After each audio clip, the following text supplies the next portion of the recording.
Dans votre projet de conversion, alors, qui est fils d'éleveur en fait dans la salle, que je me rende compte un peu Alors, éleveur de bovins viande. D'accord. Éleveur de bovins lait. Allez. On voit que la production laitière est en déperdition. Ok. Donc, les viticulteurs. Ah, pas tant que ça. D'accord. Et donc, des étudiants qui sont hors agriculture, ou dont leurs parents sont hors agriculteurs. Ouais, ok. Et le projet, en fait, c'est de notre exploitation qui est en conventionnel, c'est de le convertir en bio.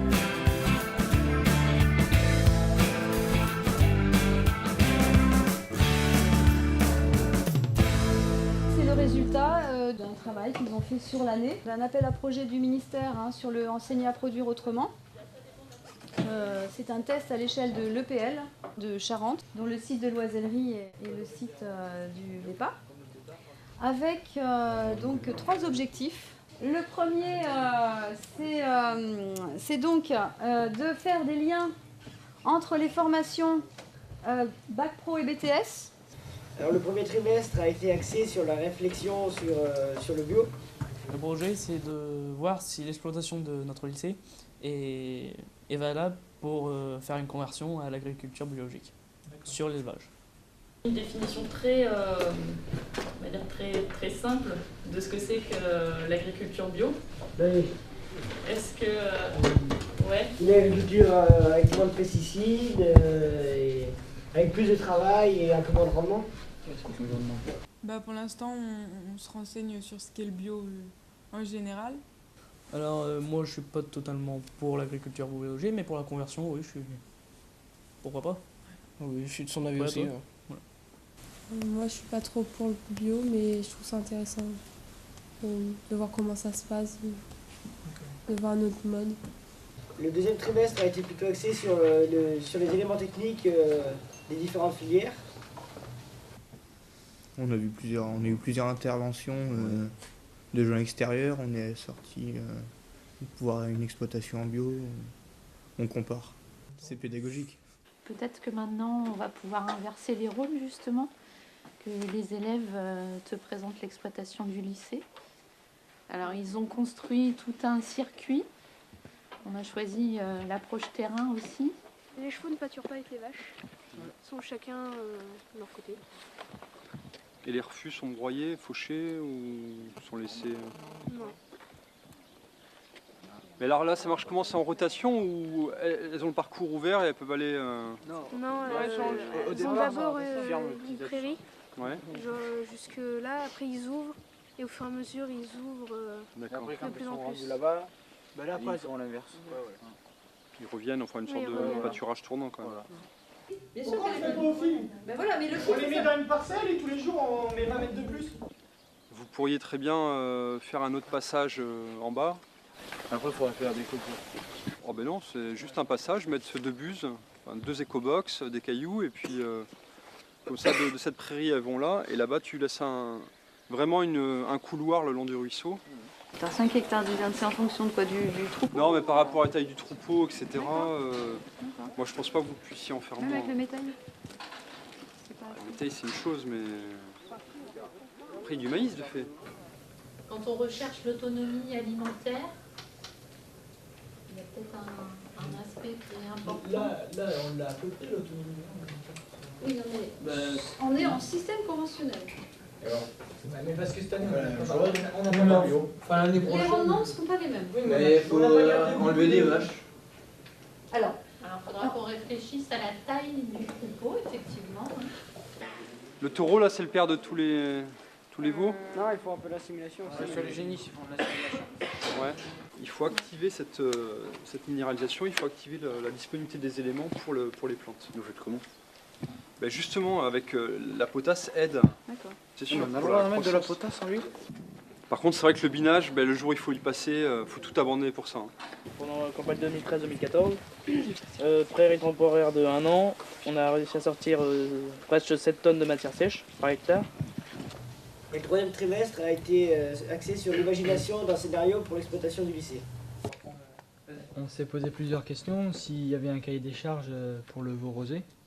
quand on allait les vendre au meilleur prix, à qui on les vend, l'organisation du travail, la période de vélage le mieux, le coût de la production, combien vaut un veau rosé, et la possibilité de vendre à l'oisellerie au magasin.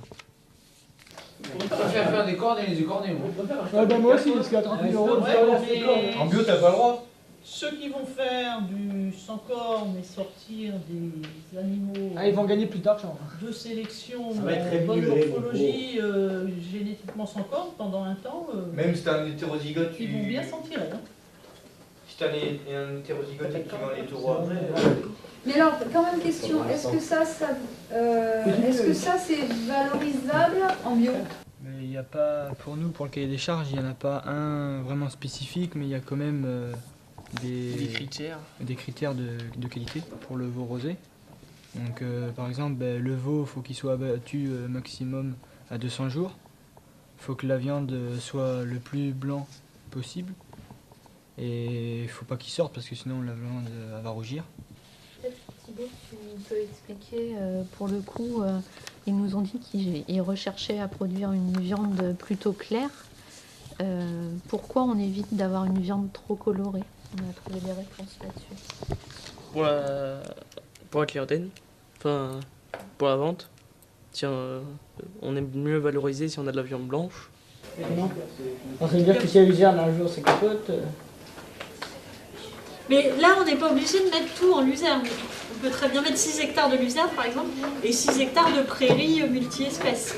Chacun une fiche où il y avait c'était quoi, les trèfles violets, il y avait la luzerne, le maïs.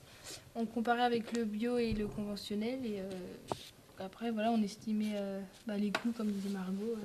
Même qu'elle n'aille pas acheter à l'extérieur, ce qu'elle pourrait produire sur sa SAU. En bio, d'abord ce qu'on est capable de produire. Mais avec l'hypothèse qu'on ne changeait pas fondamentalement le format troupeau et qu'ensuite on ajuste en fonction de ce qu'on est capable de produire. C'est ça l'idée? Calcul de ration, savoir ce qu'on va donner à manger aux vaches. Donc on a une petite idée, on part sur du foin à volonté et savoir si ça va leur suffire à combler leurs besoins. Pour l'alimentation des veaux. Quand on veut étudier le pâturage, prévoir organiser son pâturage en février. C'est bien ce qu'on disait avec Charlie. Pâturage, ça s'étudie en février parce que parfois les vaches peuvent sortir même fin février, mais mi-mars elles peuvent. Après, est-ce que vous pensez que c'est le plus intéressant d'avoir derrière une luzerne des protéagineux? Non. Non. On est d'accord. Donc là on fait un blé. Ouais, un blé, c'est un... Parce qu'après dans la paille il y aura des... On peut faire un blé condensible.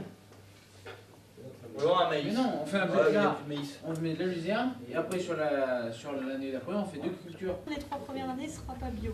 Pas... Tu seras en année de conversion, mais tu peux le donner à manger à ton cheptel qui ne sera pas encore bio non plus. Ça passe? Oui. Donc là, vous avez effectivement des élèves de Bac Pro qui ont travaillé une année et puis des enseignants de BTS. Et aussi donc, la mixité, c'est de façon à ce qu'à un moment donné, les élèves de Bac Pro puissent être attirés aussi par les études en BTS, les études supérieures. L'autre objectif, c'est d'accompagner notre directeur d'exploitation ici présent sur un projet sur la conversion bio de son système, avec beaucoup de travaux qu'il a entamés depuis 2008 sur l'autonomie alimentaire, la diminution des intrants phytosanitaires. Aurélien parlait de l'expérimentation vignoble avec l'IFB, mais il y en a une qui est faite depuis 6 ans avec la Chambre régionale d'agriculture sur ce système de culture innovant.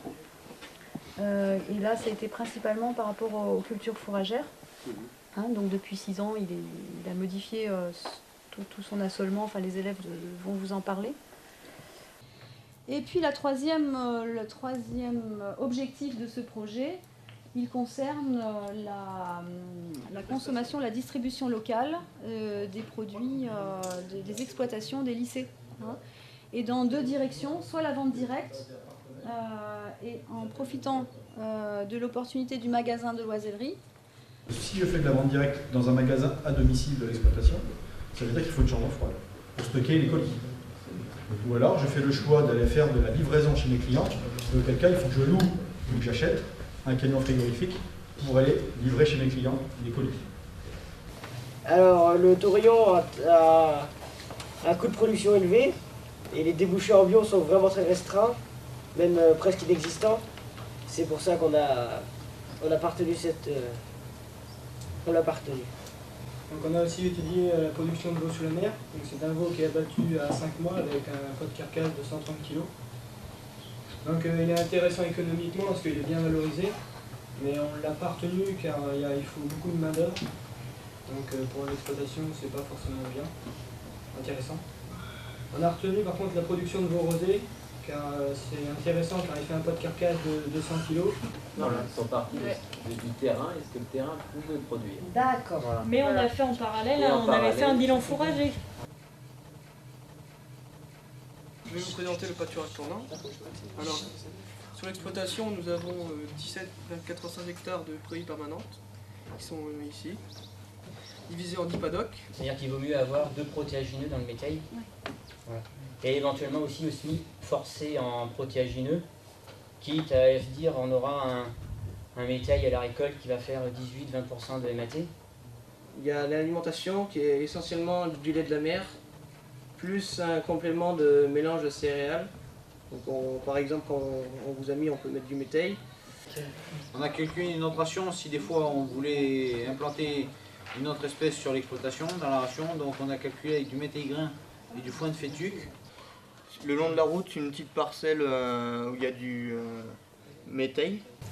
Faire 2 récoltes de fourrage, au cas où on ait des années un peu cata sur de la pousse, des foins qui rentrent moins bien. Enfin bon, je pense que c'est quand même assez sécurisant. Moi, je rejoins aussi un petit peu cette logique de pas basculer toute herbe tout de suite parce que l'herbe, c'est très compliqué à piloter.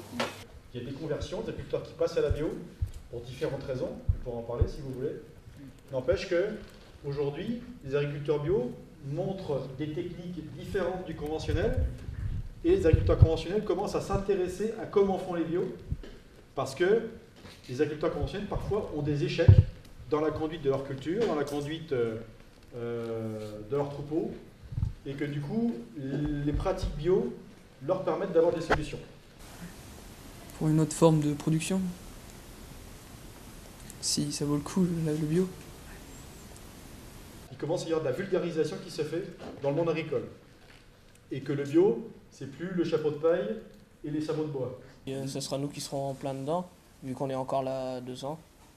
Donc on sera en plein dans la conversion. Si l'exploitation veut se convertir, on va voir si c'est possible ou pas. Il y a un certain coût, après si l'exploitation est capable, autant en profiter. Et ça peut apporter du bon aussi.